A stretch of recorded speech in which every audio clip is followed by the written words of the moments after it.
Hello, my name is Aisha Jusino Camp, and I am the proud wife of a local police sergeant who is a hero for saving a man's life on February 8, 2024. As I speak, I have yet to get a formal apology from Chief Pete Pasillas for desecrating my father's remains on a witch hunt where a Special Investigations Unit and Crime Scene Unit turned my home upside down for a personal vendetta against my husband. Our external hard drive the department stole has no bearing on this case whatsoever and is being kept because it holds sentimental value to our family. I am here today to talk about the injustice of internal affairs, that this is overseen by the Chief of Police. Imagine you are in a courtroom for an offense you are found not guilty, or your case gets dismissed. You proceed to walk out of the courtroom without being penalized for anything else. You are free to go, but not internal affairs. Internal affairs, along with other police officers, sergeants, lieutenants, citizens, and a chief, will go after you regardless of whether you are unfounded or not sustained. The catch-me-all in the department will be a policy violation that you were not accused of originally. But now you are being accused, which will come down to disciplinary action.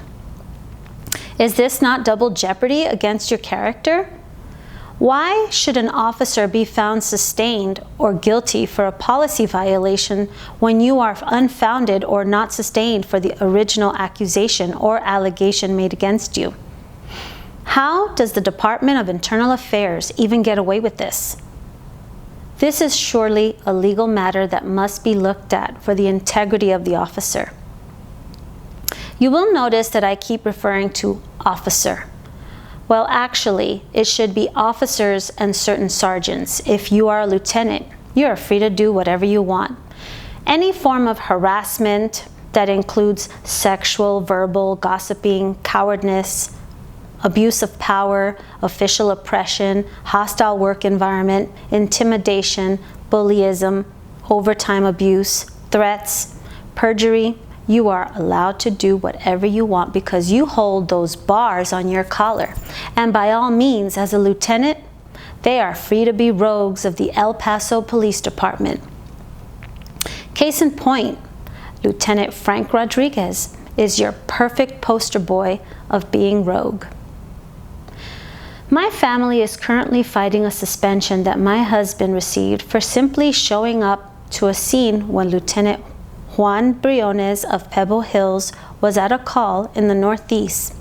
Yes, he left his off-duty assignment for COVID to assist officers who are currently fighting with a combative subject.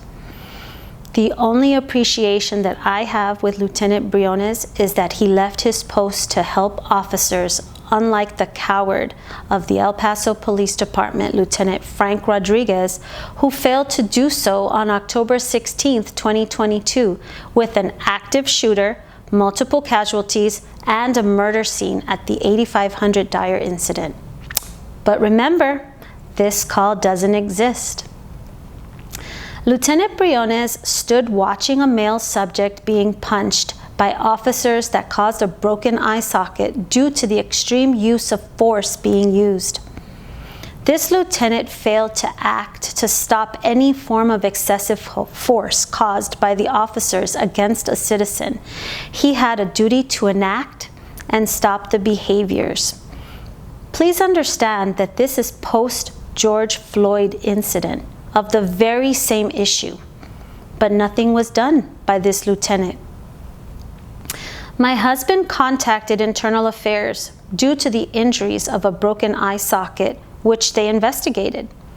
My husband then documented the incident and wrote up Lieutenant Juan Briones for dereliction of duty, failure to intervene, and failure to act. The video from the police vehicle demonstrates this loud and clear. Everything was explained in detail.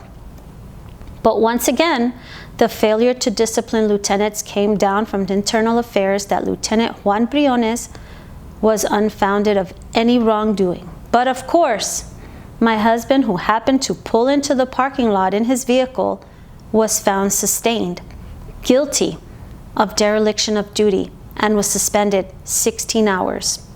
How does a lieutenant who was engaged in the incident get unfounded, but my husband, who just pulled up into the parking lot when the incident was over, gets found guilty? My husband decided to fight this with Cleet because this was unjust, and Internal Affairs had no idea how to do the paperwork to fight the decision. This is repulsive to see that Internal Affairs, who loves to discipline officers and sergeants, are so used to officers and sergeants backing down by bribing them. They say to them, if you don't fight the decision, we will lower the hours of suspension. This is your El Paso Police Department at work. Go after the ones who speak up against wrongdoings and corruption, but leave the criminals with badges alone as they are lieutenants. So Cleet has been trying to fight this result for over 1.5 years, and yet the department keeps postponing this, making excuses to purposely delay the hearing. My question is why? Oh, it's because it's my husband, that's why. He is challenging the integrity of the department, and he is questioning the ethics of the Internal Affairs Department. The Internal Affairs Department is getting away with unscrupulous methods of discipline that destroy officers and sergeants' trust in their capabilities to do a thorough investigation. How do you double jeopardize somebody when you are unfounded or not sustained of any wrongdoing? How do lieutenants get away with wrongful acts and policy violations, yet officers and certain sergeants get disciplined for them? Lieutenant Robert Bobby Zavala, this is your unit. Why are these questions never answered? Why do your personnel have no understanding of the necessary paperwork of fighting the discipline process of an officer or sergeant's rights? The Internal Affairs Department is overseen by the Chief's office, and therefore the naughty or nice list must be apparent to be disciplined. It's such a shame for the people who do their jobs and speak against the corrupt are the ones who are on the naughty list. And if you are on the nice list, lieutenants, you are free from all responsibilities. I ask all officers and sergeants to fight their disciplinary handed down by Internal Affairs. Invoke your rights to fight these ridiculous suspensions and career-breaking comments on your IA cards. Have Cleet act on your behalf to fight for your name, your career, your rights. I would even go as far as to retain an attorney and have legal representation to fight your department to pay you out the monies they take from your wage when you are suspended and for the wrongful defamation to your character. Until officers start fighting together against Internal Affairs and the department for what's right, they will not change a single thing. Make Internal Affairs accountable for their actions, along with the Chief of Police. Enough is enough. This department cannot afford more criminals with badges like Frank Rodriguez when good, hard-working officers and sergeants who do the right thing daily but get punished for being the law. Chief Pasillas, Assistant Chief Inciriaga, Lieutenant Briones, Lieutenant Rodriguez, Lieutenant Zavala, you are not above the law.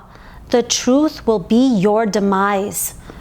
I employ the Jerusalem Press to start releasing all content, video evidence, statements, reports to expose this department and have the citizens of El Paso who need to make the change and be the difference to hold this department accountable.